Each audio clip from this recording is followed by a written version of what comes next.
Welcome, everyone, to The Surfing Historian. I'm your host, Jason Old, historian, surfer, and world traveler.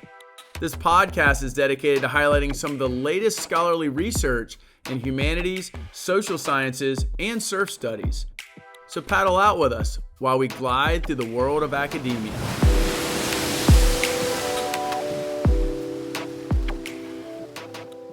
Joining me today from Florida is my friend and colleague, Dr. Rob Koch. Rob has a Ph.D. in history from the University of South Florida and is also a combat veteran whose research focuses on the Cold War. In this episode, we'll chat about his research on Juan Perón, fascism, and what he calls the global Cold War. I'm super stoked to have you on the show, Rob. But before we get started, I'd like to thank you, as well as our listeners, for being part of this episode of The Surfing Historian. Thank you, Jason. I appreciate you inviting me here to talk about my doctoral research, the dissertation that I'm now turning into a book, which is on the geopolitics of Juan Perón, who was a leader of Argentina, its most important leader in the 20th century. For sure, if you go to Argentina today, you're going to see Perón everywhere you go. He remains a defining figure there, even though oftentimes what his ideology was and is, it can be hard to pin down. And that's actually what I did in my research is I read all these books as part of my research, and I was like, okay, but I don't really get where this came from. Where did this come from? Where did Peronism come from? I didn't buy the standard idea of, well, he went to Italy during World War II and he saw the fascist system in action, and so this was important to him, and he stole ideas from that. I didn't buy that because it just didn't make sense. In a post-war environment to try to revive fascism when it failed so miserably. So I've never bought that. So what I did is I engaged in a study of his entire life as an intellectual history. Okay, what were the influences that he was confronting, that he was hearing about when he was developing Peronism? And what I found is, as nationalist as he is, he took bits and pieces from a lot of ideas circulating from outside of Argentina, but also from inside Argentina, to come up with and this will be the perspective title of my book, A New Order for an Imperfect World. And essentially, his argument was capitalism is dying because it's not working for too many people. Right now, in a world of limited alternatives, Marxism seems to be the way that things are going, but he didn't believe that answering the materialist excesses of capitalism with the staunch materialism of Marxist theory was the answer. He believed that what the world needed to do was find a third position, which would involve making socioeconomic compromises to capitalist systems. Okay, but also part of that would be re-injecting spiritualism into ideology, because he thought that would make it easier for people to accept if they were going to lose some of their capitalist profits. If they started emphasizing the spiritual side of the world more, maybe they wouldn't care as much. If they recognize the unique value of every human that is out there, and realizing that is worth more than money and personal profits and individual ambitions, that things could be better. And it's interesting today. You hear, that nationalism is such a thing. This was a extremely nationalist ideology that he was formulating, because the context of this formulation that he was doing was, okay, Argentina at the turn of the 20th century was the fourth richest country in the world as far as GDP goes, but the income inequality was absurd. Basically, there was an oligarchy that controlled almost all of it, and that left the country weak militarily and in general, but also extremely wealthy. So he thought this would make it a target for imperialism. So he wanted to develop Argentina into something bigger and stronger to survive in an imperial world order of the 20th century. And in doing so, the system he came up with, as he watched the world destroy itself in the Second World War, he realized, okay, this can actually work for everybody. This thing I've come up with of socioeconomic compromises and injecting spiritualism can work for everybody. And the slogan was economic independence, social justice, and popular sovereignty. So he believed that everybody wanted to live in a socially just environment. Okay. And if there wasn't that, there would be social disorder, social tensions. But he believed you could not get to a socially just order while foreign capitalists were prioritizing their interests, and local influential political figures who would reap the benefits of helping these foreign capitalists were structuring the laws to help the foreign capitalists and themselves. So that's why he said you need economic independence to have the popular sovereignty that is required to enact programs to enact social justice. So without that independence, foreign interests will intervene in the national political process and it will not benefit the nation. But through this, he came to realize that it could be expanded globally. And in 1947, as the United States led the charge on calling him a fascist, he gave a speech over the airwaves of the British Broadcasting Company. It was globally broadcast. And he described what he was talking about to the world. And it is, in my view, one of the precursors of the non-aligned movement that formed in the 1950s, which was rejecting capitalism and communism from the US and Soviet perspectives, bipolarity of the Cold War, just to seek national development on their own merits with their own plans. And then this became part of the Third World movement as well. And it wasn't until later, but in the 1970s, the NAM actually started really acknowledging his ideas and started following his ideas. And so I think that he's been overlooked as a source of somebody trying to find a new way to bring about a post-imperialist world order by bringing nations and people within the nations into greater harmony with each other. So there's not these, ambitious nations or ambitious individuals raping and pillaging other nations or individuals, respectively. When you talk about the non-aligned groups, you refer to that as the third position, and sort of offering up a different approach, or not aligning with the capitalist, sort of Western model, if you will, nor the communist model of the Soviet Union, but taking a third position. I know you and I have talked about this before. You see another sort of quote unquote third position coming out of the Second Vatican Council in the 1960s as well, and that looked at sort of challenged the Soviet Union and challenged the United States to sort of put a halt on the nuclear proliferation that was going on, particularly in the wake of the Cuban Missile Crisis. But I'm always fascinated by, Perón himself and the concept of Peronismo. And so I want to bring you back to your research specifically, because you refer to your dissertation, which, as you said, you're working on turning it into a book project as well. You refer to it as an intellectual history. And so this is actually really a two-part question. So what do you mean by intellectual history? And when you do talk about the Perón years or Peronism, what are the years? I know you mentioned the 1940s, but how long is he in power in Argentina? So Perón became president of Argentina through democratic elections in 1946. He was reelected in 1951. He was overthrown by the military in 1955.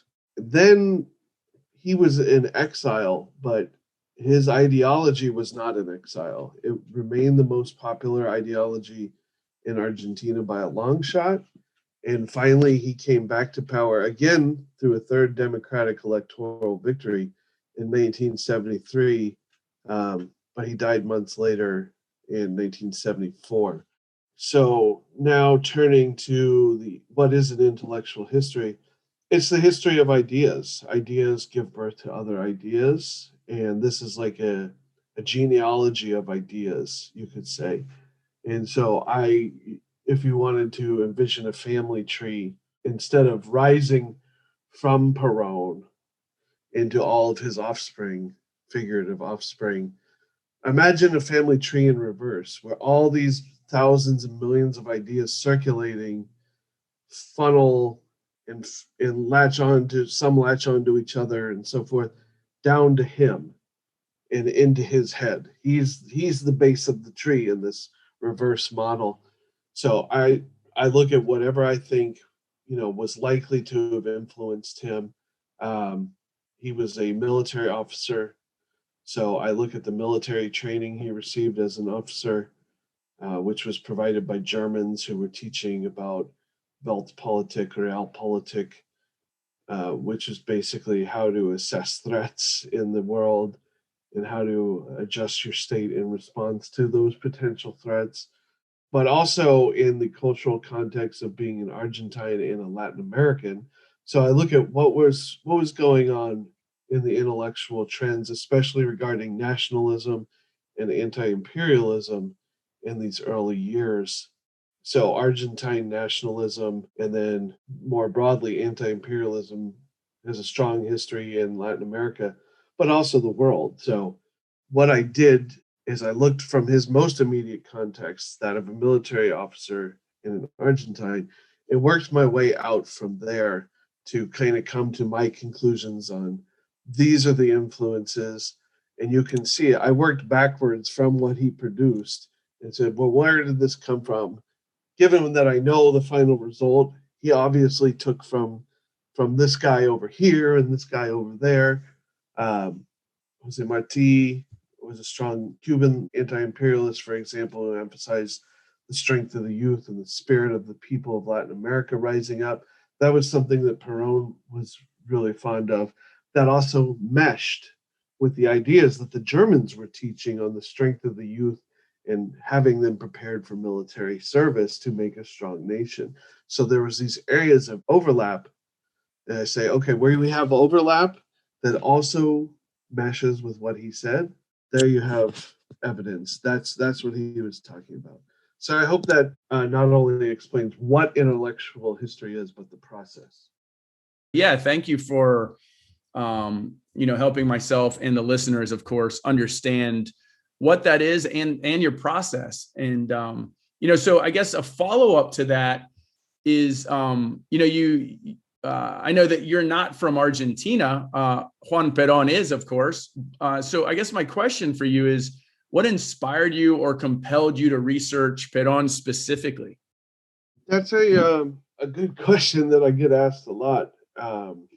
I was in the service. I was stationed overseas in Italy, and I loved it. My best friend, my late best friend, he came to visit me while I was living in Italy, and he had just spent 6 months in Argentina, and he couldn't shut up about it, especially about the similarities between Italy and Argentina culturally, and it's in the kitchen and the wine thing. So I was like, wow, I got to go there sometime. And then, of course, he passed. So I really made it an intense thing to go. And I went down there with a buddy for the first time, right as I was starting my research. And I didn't have any idea what I was going to research at that time.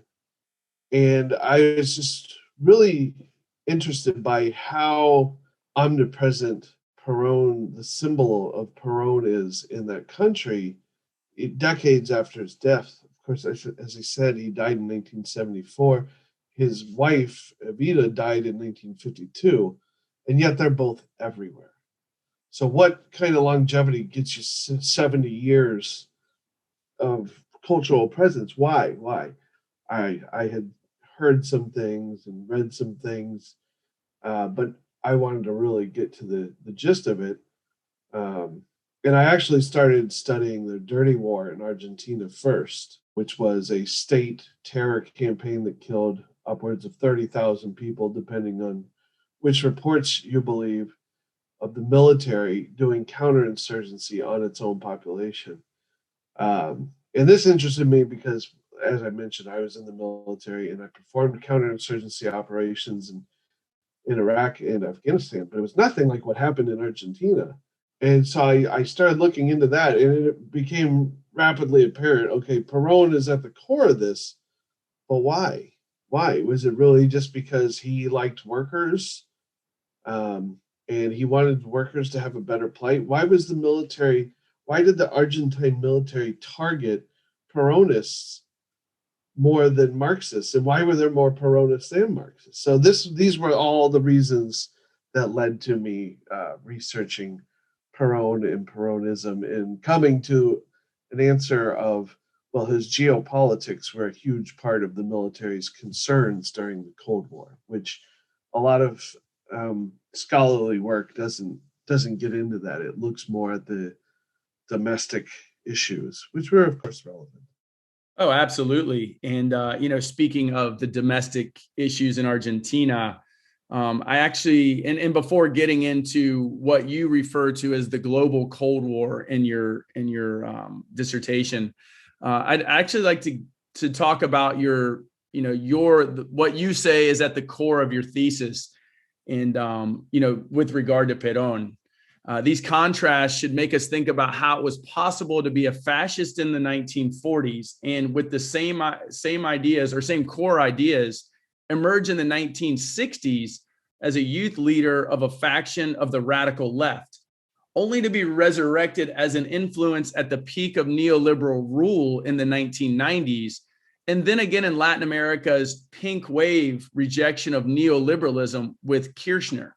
And so, obviously, it seems that a lot of individuals in Argentina across the spectrum have adopted certain values of Perón.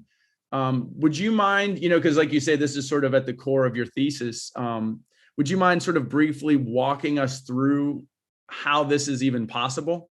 So in the 40s, he came out of a military regime that had seized power against a very corrupt government that was not democratic, even though it held fake elections. And this was a nationalist movement. He was a colonel. He rose to the top. Argentina at the time during World War II was insisting on maintaining its neutrality, which the United States had been fine with that until Pearl Harbor, and Hitler then declared war on the United States and then decided the whole hemisphere needed to declare war on the Axis powers. Argentina, Uruguay, Chile, and a couple others resisted, but Argentina was kind of the rallying point for this resistance to the US demands. And quite frankly, the government at the time was corrupt, and it was, like I mentioned before, Perón was going against these oligarchs that were controlling the government to make a profit. Their whole deal with neutrality, even though they painted in this tradition of being like Switzerland, was they wanted to make money off of both sides during the war. They wanted to keep doing business with Germans, especially if the Germans won the war. They wanted to have that, hey, we didn't declare war against you, and be a favored nation in the future world order. So basically, their opportunism. So he got associated. I mean, there were pro-Nazi factions within the military that took over. Like I mentioned, the Argentine military had been trained by German officers since 1900. So there were pro-German, pro-Nazi, pro-Axis sympathizers, and they tended to be amongst the nationalist group that he was in, but he was an Argentine purist. So he got associated with this, especially because he had been stationed in Italy at the beginning of the war, which he wanted to watch fascism in action, to see how it worked, to see how it affected social economic issues. and imagine if he could change that to Argentina's circumstances. And he decided a lot of that would be helpful, especially raising the situation of labor, making them a more important part of society. Um, as you probably remember, even the Nazi Party started as a labor party. Of course, it then ended up making alliances with the upper class, as did Mussolini's faction. It ended up making alliances with the upper class, not the working class anymore, but it started from this worker root. So between that coming up in the military and his economics, he got painted as a fascist by liberals in Argentina and in the United States. Much of the government considered him that. Nevertheless, the Argentine people liked his ideas, especially those who were benefiting. So he got elected in 1946 by a pretty overwhelming margin, even though they united all non-Peronists into a coalition against him, including the Orthodox Communist Party, the Socialists, and even the oligarchy, as small a percentage as they could get together. They all were trying to overcome this Peronism thing. And, he had his lead, and over time, he developed his enemies as president. The military in particular did not like the idea of the third position, so they kicked him out. They did not believe that was viable during the Cold War, and they thought it made the country vulnerable to Marxism. So over his geopolitics, that was a large reason that they kicked him out, even though a large reason other groups hated him was over his socioeconomics. So he kept these same ideas, and he kept watching the world while he was in exile, and he noticed anti-imperialism was swelling. And that was always at the center of his ideas, was we need a nation that can succeed against imperialist pressures. And as the 60s grew into a very turbulent era, especially in Latin America after the Cuban Revolution kind of kicked off this idea that you can seize power through the armed struggle. Perón was analyzing all this, and he's looking at Vietnam. He's looking at, in 1968, the Paris protests that almost installed a new state, the riots in the United States. He's looking at all these instances of rebellions against the power structures, and he says, this is a time when I need to get this third position thing back in action, because the momentum is there. He called it the hour of the peoples, when the people would force a paradigm shift in the world. And he cited as examples of this happening, the French Revolution and the Bolshevik Revolution, where a paradigm shift took place because people embraced a new and better ideology. So he started speaking to the youth in Argentina. Even though he was in exile, he would go to Uruguay, and they could just ferry across from Buenos Aires to see his speeches. And he wrote a book called The Hour of the Peoples, just like he had talked about since the 50s, this global uprising against imperialist structures. And somewhere in there, he decided to embrace the armed struggle. Somewhere after Cuba, and right around the time Che Guevara died. And I think a lot of that was because he recognized that it could be useful to getting him back into power, like a multi-generational effort. So he kept going with the same ideas, the same anti-imperialism as before. I mean, I've looked through everything he wrote in those periods, all those decades, and he has these consistent themes on the geopolitics. And the geopolitics, that's where he stayed real, okay? For politics, he made all sorts of little sneaky strategic maneuvers and whatever, as all politicians do. He made a lot of mistakes, but his geopolitical vision was appealing, and especially as this anti-imperialist swell was going on in the world, this younger generation was like, yeah, we agree with you.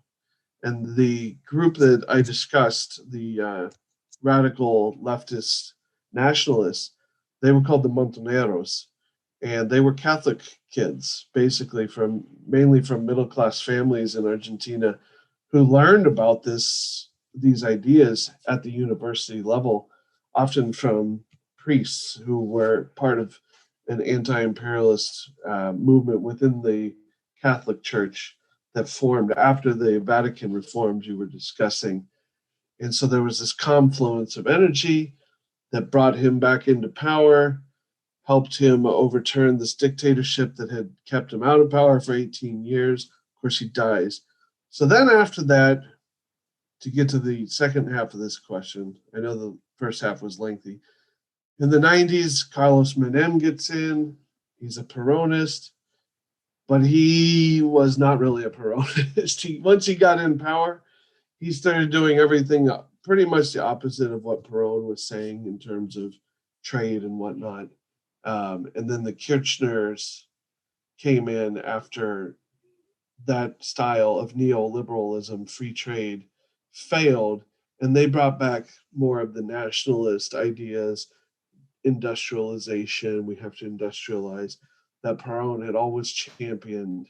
But even today, you've got people, before he died, Rush Limbaugh would bring up Perón and talk about him as, a leftist workers guy, which, okay, yes, he was, but like as a communist threat. And, but at the same time, other people bring him up when they talk about Trump and this right-wing nationalism, populist nationalism. So there's all this ideological ground that people are suggesting that he fits in. But if you look at it if you look at his geopolitics, that's where he was steady. If you look into the politics, you can write 5,000 books and you'll never be done. It was the geopolitics that stayed the same, and he was ahead of his time on recognizing trends, and that's why he was able to become popular with the same ideas decades later. Well, not only that, like you say, sort of staying this course regarding the third position allows both sides, because he's not leaning towards one over the other. It's sort of straddling, if I can even use that term, straddling ideologies and values of both. So it allows both sides to take ownership, if you will, of Perón. And so, yeah, that makes a lot of sense. As you were talking, you talk about this anti-imperialist swell that that's what you called it. And, really, you mentioned the year 1968, which regarding the anti-imperialist swell was a significant year in the Cold War, and anti-imperialist movements against, say, the Soviet Union in Prague in 1968 with the Prague Spring, and so it was with against the Soviet Union, but also, of course, the Tet Offensive in Vietnam in that same year. And of course, I'm just giving two examples. There's countless examples, but so I mean, the 1960s was a major year for inside the context of the Cold War and against these, against anti-imperialism of all shapes and sizes.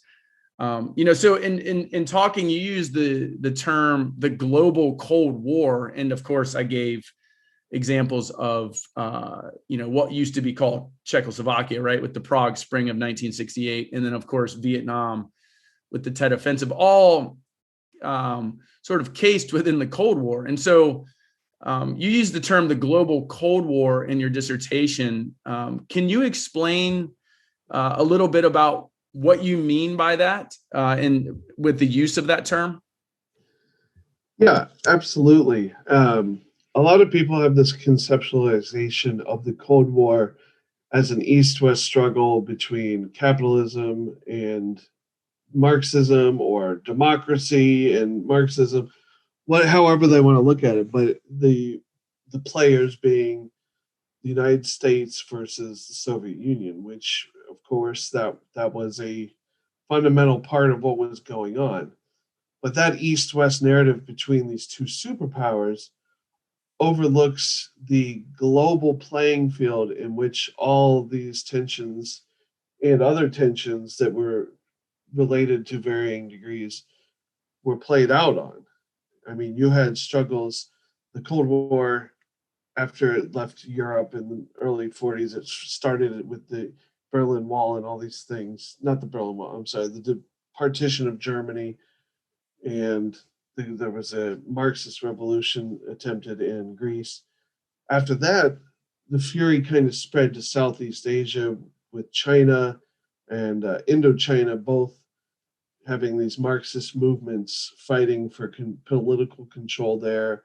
Malaysia got some, and it started spreading into Korea, which ended up with us being involved in the Korean War, of course. And then it spread to the Middle East and into Africa. And unsuspectingly, it spread to Cuba, which caught the United States off guard. But it also signaled to the entire region of Latin America, hey, change is possible. Even if there are dictatorships, you can make change.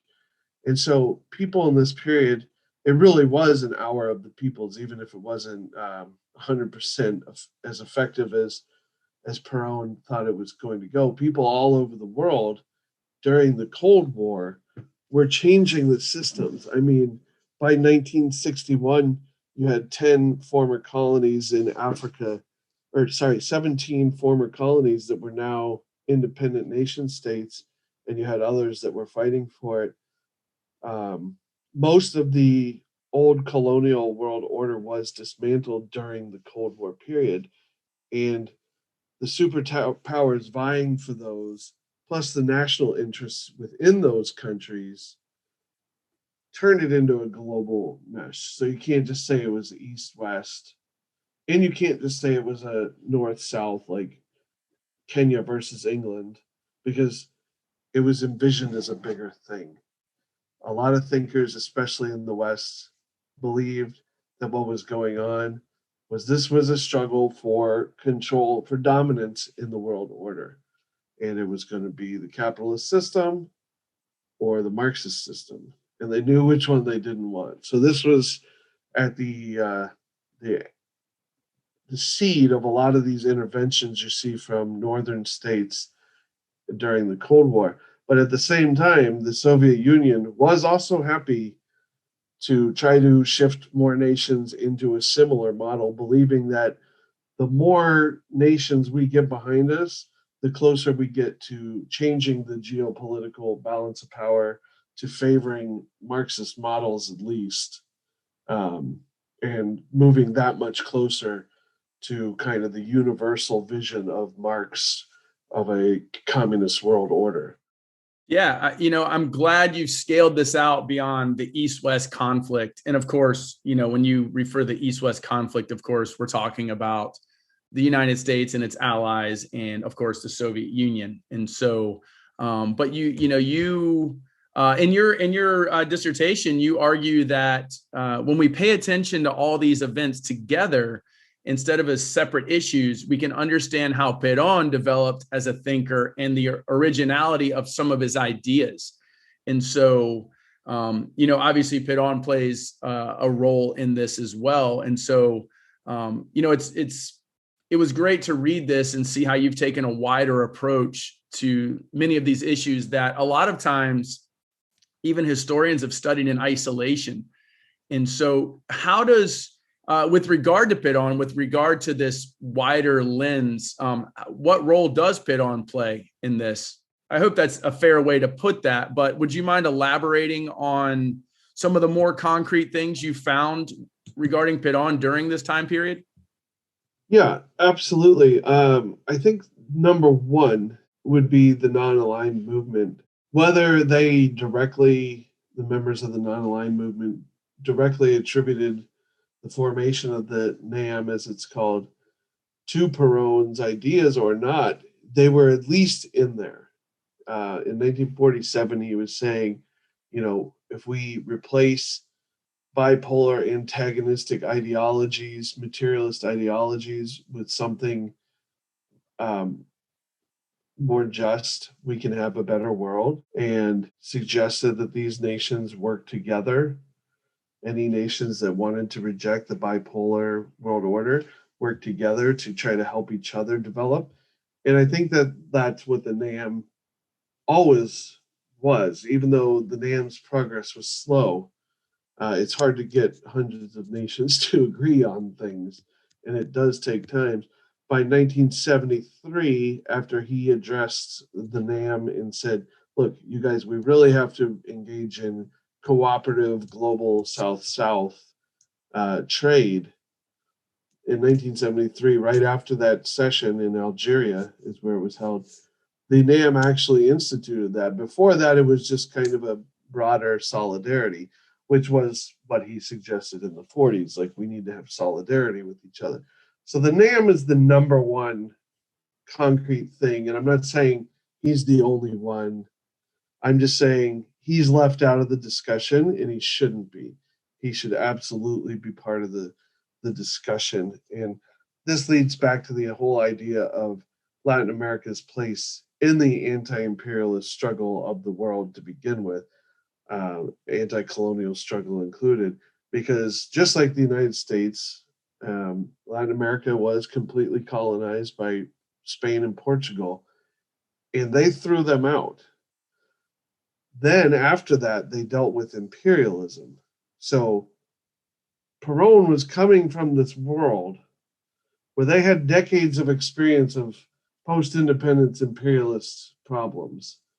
And so when these new nations during the Cold War were forming, having been liberated, his ideas were valuable to them because they were just getting out of colonial situations, but the imperialist pressures were bearing down, and they continue to a large degree.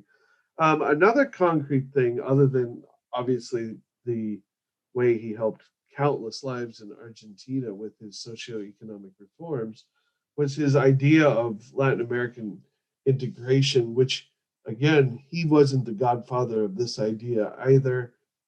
From the time of Latin America's struggles for independence, you had calls for forming something like the United States of South America, or something like we formed up in the North.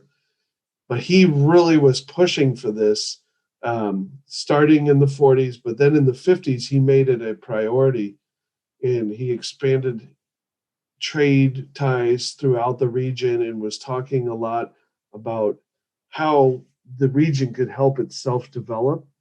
And part of this was because Argentina was industrializing and it needed new markets, right? So there was capitalism still involved, but it was a humanized capitalism that he was seeking.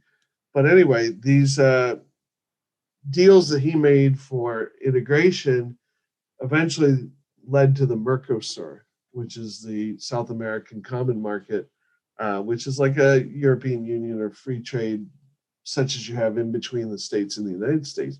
It's not quite as developed. It formed in 1991, but it's getting there. But this was something that he said, we have to do this, or we're going to end up, living our lives subjected to imperialist domination forever. So teaching regions that they can, if they can put aside all their differences and work together, is a really important part to achieving development in all these other countries of the world. And probably, to me, his most concrete contribution, because any place that sees this and follows it, I mean, after he started talking about integration, the European Economic Market, the EEC, I'm not exactly sure what the acronym stands for, but it was the foundation of the EU started. So even they were taking this idea that says, hey, band your region together. Otherwise, you're going to be out leveraged by these greater powers, such as the United States, in trade terms, and it's going to hurt you. But if you band together, now you're another United States and you have all the benefits they have. Everybody trades on a more equal level that way. Yeah, Rob, Mercosur that's a really good example of, how Perón's ideas are still relevant, particularly in South America. And so Just a point of clarification for the listener. When you say the NAM, you're referring to the non-aligned movement. And, you were using that in your last answer. So I thought it was worth clarifying. But, it's interesting how Perón, in a sense, saw, what was to be in the future. And, you talk about in your research, you say Perón's story also remains important today because imperialism continues around the world in forms that he identified. And, you go on to say that he noted how multinational institutions and organizations born during the Cold War, like the Organization of American States, the International Monetary Fund, and World Bank, use a voluntarist approach to protect foreign interests in developing nations. And so, it is sort of interesting to see how Perón's ideas, in a sense, outlived him, and some of his concerns came to fruition. And so, with that, I guess my question for you is: what are the, kind of taking your research as a whole, what are some of the takeaways that you would want, myself and the listeners to take away from this interview? And with that, Rob, you get the last word. Okay, thank you for that, Jason. So the takeaways is this is a new ideology. This is a third position. It didn't just die when the circumstances changed. So it is a set of ideas. And that was actually one of the things Perón liked to say, is he wasn't dogmatic, and his ideas had core concepts that were malleable enough to enable them to change and adjust to new circumstances in the world. So returning to his 1973 speech to the NAM, for example, he noted how super-industrialization as part of development and consumption patterns and population growth were a problem. He said Marxism or capitalism cannot solve these problems. In fact, they created them. It is the adherence to their dogmas that ensures these situations arise.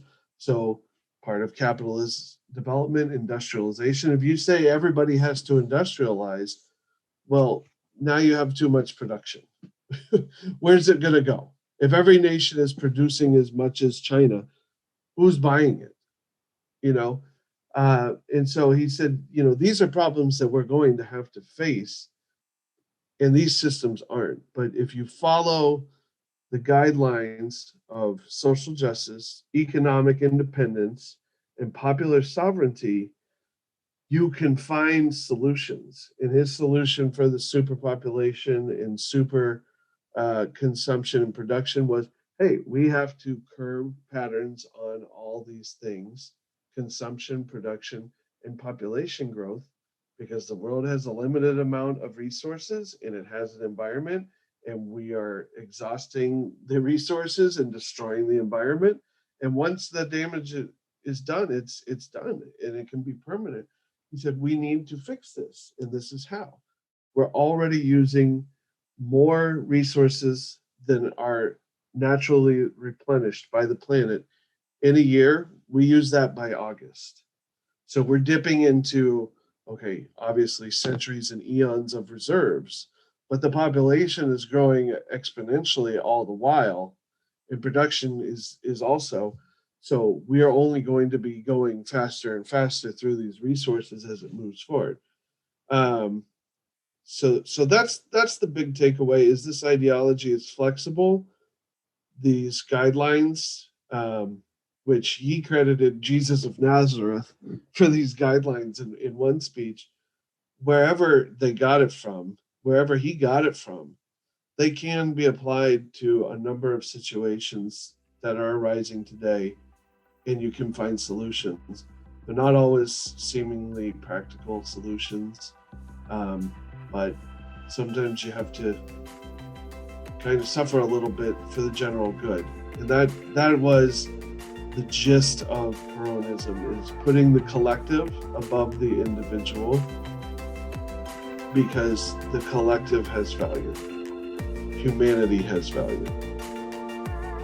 If you enjoyed this episode on Juan Perón, fascism, and the global Cold War, I'd like to invite you back for the second part of this interview, where Rob and I talk about anti-imperialism and counterinsurgencies during the Cold War.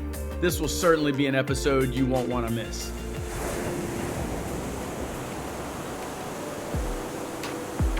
This has been another episode of The Surfing Historian. I'm your host, Jason Old. Be sure to share, like, and subscribe to never miss an episode. Again, thanks for listening, and until next time, stay stoked.